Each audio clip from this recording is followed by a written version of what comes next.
दोस्तों, आप सब कैसे हैं? आई होप आप सब बहुत अच्छे होंगे और मन लगा के पढ़ाई कर रहे होंगे। दोस्तों, हम क्या आज पढ़ेंगे पत्रकारिता। जो हिंदी पत्रकारिता है उसका विकास कब हुआ और उसमें बहुत सारे ऐसे समाचार पत्र हैं जिनका समय पूछ लिया जाता है, उसके संपादक पूछ लिए जाते हैं और उसका किस प्रकार का पत्र है, साप्ताहिक है, दैनिक है कि मासिक है, ये सारी चीजें हमें बहुत परेशान करती हैं। आज हम उसको क्या करेंगे, एकदम आसान तरीके से देखना, भी ट्रिक के माध्यम से याद करेंगे। आप लोग भी कहेंगे कि अरे ये तो याद हो गया। तो देखना ध्यान से। देखते हैं हम हिंदी पत्रकारिता। पहले इसके बारे में जान लीजिए। हिंदी पत्रकारिता का विकास, हिंदी की बात कर रही हूँ, पत्रकारिता नहीं। तो हिंदी पत्रकारिता का विकास कब होता है?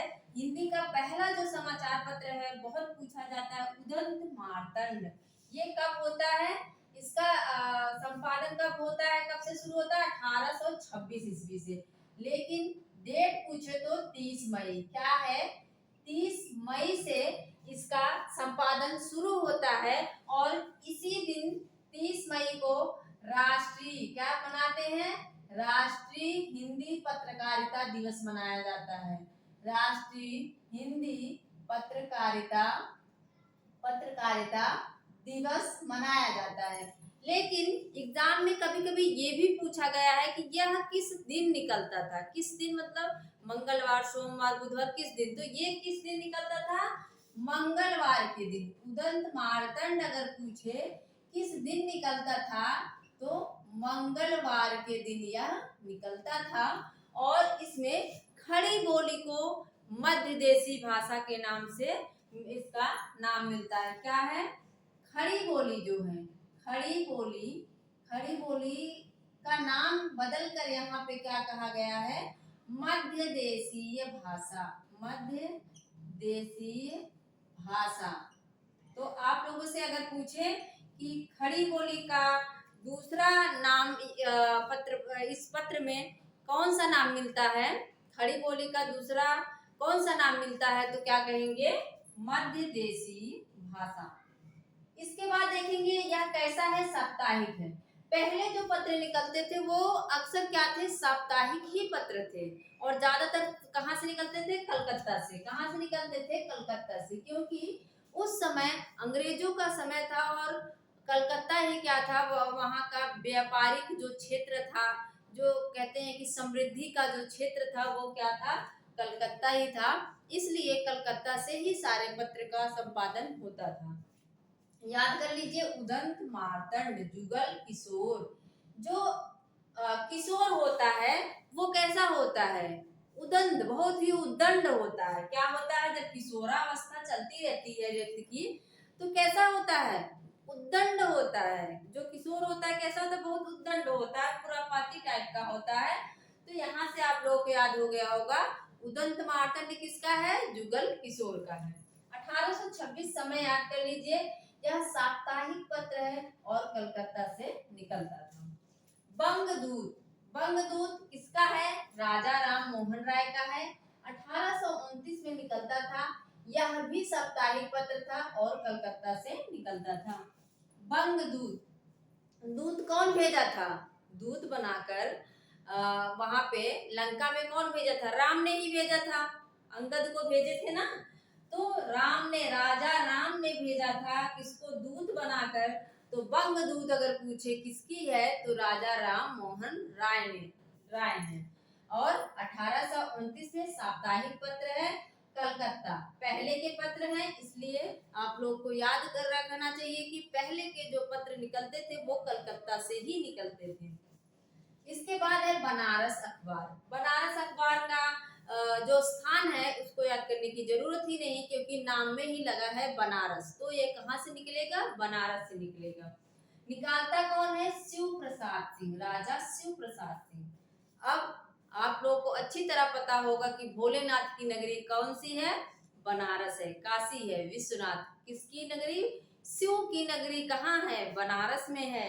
शिव की नगरी क्या है? बनारस है। तो बनारस अखबार का संपादन कौन कर रहा है? शिव प्रसाद सिंह। कौन कर रहे हैं? शिव प्रसाद सिंह। 1845 ईस्वी में साप्ताहिक पत्र है और बनारस से निकलता था।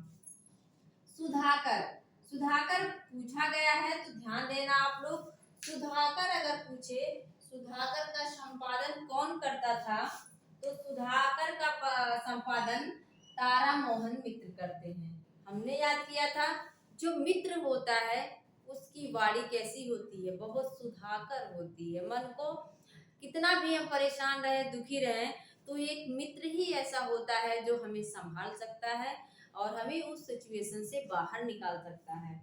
तो जो मित्र होता है, जो तारा मोहन मित्र होता है, उसकी वाणी कैसी होती है, सुधाकर होती है। सुधा मतलब अमृत से सिक्त होती है। और समय क्या है, 1850 है। साप्ताहिक पत्र है। और काशी, काशी में ही क्या है, काशी में भोलेनाथ है, तो काशी में ही क्या है, सुधा। अमृत कहाँ रहेगा, जहाँ भोलेनाथ रहेंगे, अमृत और विष को धारण करने वाले भोलेनाथ हैं। तो सुधाकर कहाँ से निकलेगी, सुधा कहाँ है, तो काशी में है। इस तरह से याद कर लीजिए। बुद्धि प्रकाश है मुंशी सदाशिवलाल।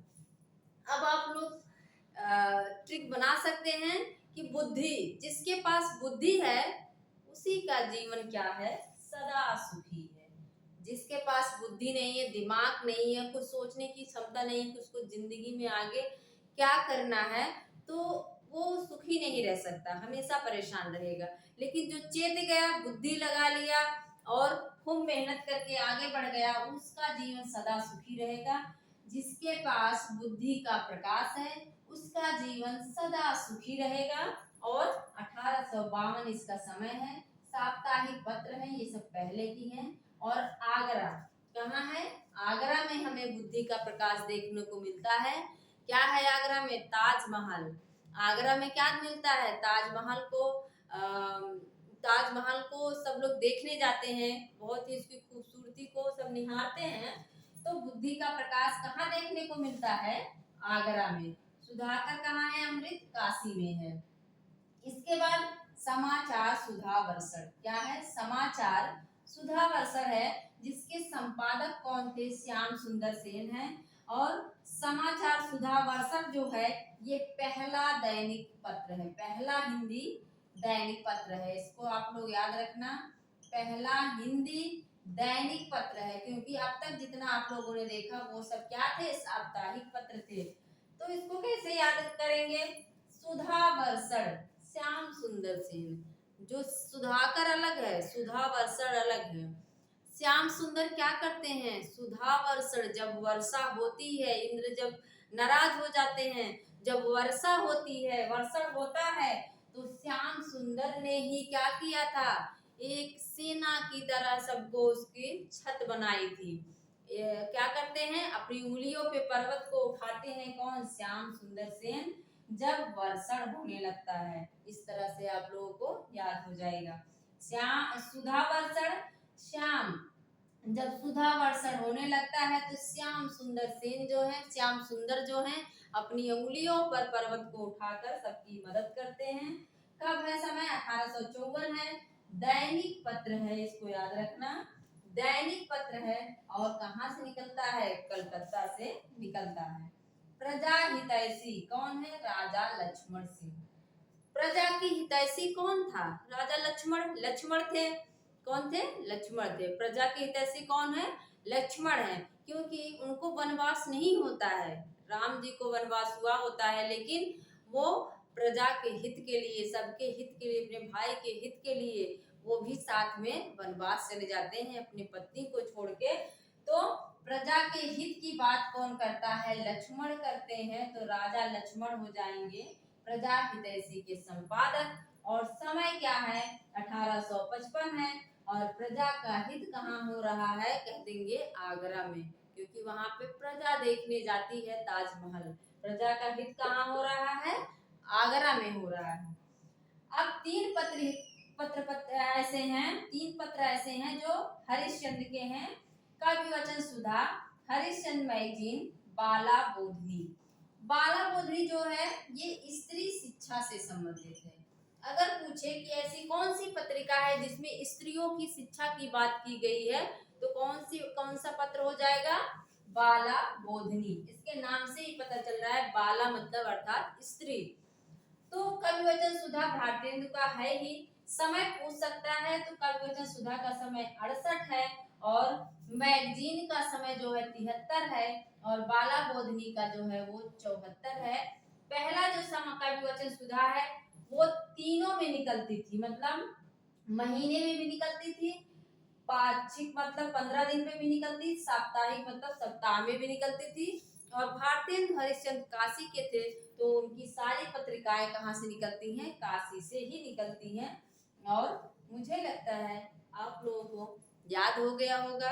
अगर आप लोगों को इस तरह से अच्छा लगता है, ट्रिक के द्वारा चीजें याद होती है, तो आप मुझे जरूर बताएं। और अगर कोई टॉपिक कठिन लगता है तो उसको भी बताएं, हम उस पर भी वीडियो बनाएंगे। और आपका बहुत बहुत धन्यवाद। इस वीडियो को आप शेयर सब्सक्राइब लाइक जरूर करना। मिलते हैं अगले वीडियो में नई ट्रिक के साथ, नए टॉपिक के साथ। थैंक यू, धन्यवाद।